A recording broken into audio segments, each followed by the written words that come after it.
Welcome back to TMZ Live. Well, thank you for having me. Our position has been, we announced on Martin Luther King holiday in a big rally we had in Washington, that we're going to, in 90 days, release a boycott list all over the country. But in the interim, we're going to do a boycott.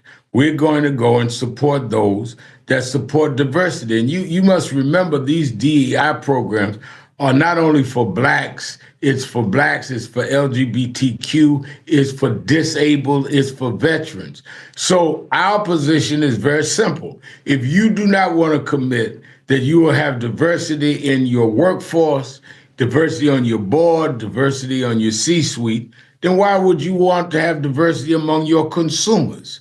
If Mr. Trump and his supporters can tell you you cannot make sure that you have a diversified workforce, then they can't make a law to make us shop and spend our money where we're not guaranteed that there's going to be fairness. Diversity programs started because there was bias against those communities. Now you're going to tell me when we're trying to correct the bias that you're going to penalize the companies? No, I don't think so. Yeah, there's some in the black and brown community that say if you boycott stores that sell our products, that actually hurts us. Tabitha Brown in particular said this. But I think that is like saying in segregation time that if you fight for desegregation, I'm going to lose my job that is unfairly paid and unfairly done. We want black businesses to prosper,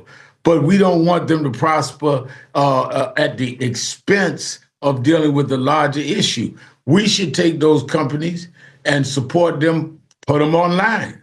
We'd rally for them. We'd have buyouts with them. They should be calling us rather than trying to defend people who may give them shelf space, but will not guarantee that for the community. So there's a way to make both things happen at the same time. Reverend, I think people who support President Trump would say, and I think this is what President Trump has at least intimated, that DEI isn't necessary. As you said, the programs were started to combat the unfairness, to combat racism in the workplace.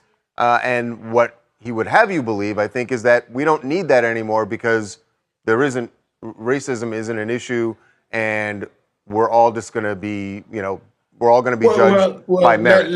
Let's deal in the real world. First of all, the income level between a black family and a white family is the same gap as it was 30 years ago, the median income level. So that's just not true. And unemployment among blacks is still higher than it is among whites. So that's not true. But let's be honest.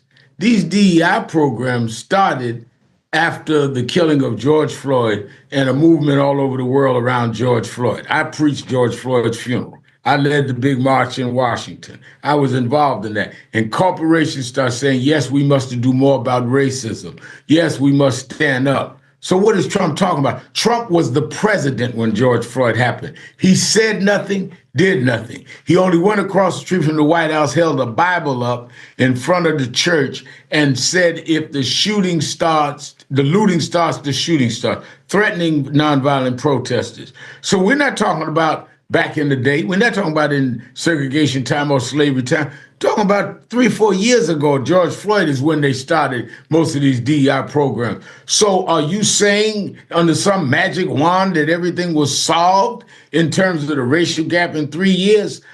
Donald Trump and I have debated, fought, argued, I've marched on him, and he's come to my events in the last 35 years. I've met with him trying to get him to do right. The one thing I can tell you is every time I've gone to Trump Towers to meet with Donald Trump over the last 30 years, going up to Trump Towers, going up to see Donald Trump on the executive floor is like climbing the Rocky Mountains. The higher up you got, the whiter it was. I've never seen blacks on his executive floor.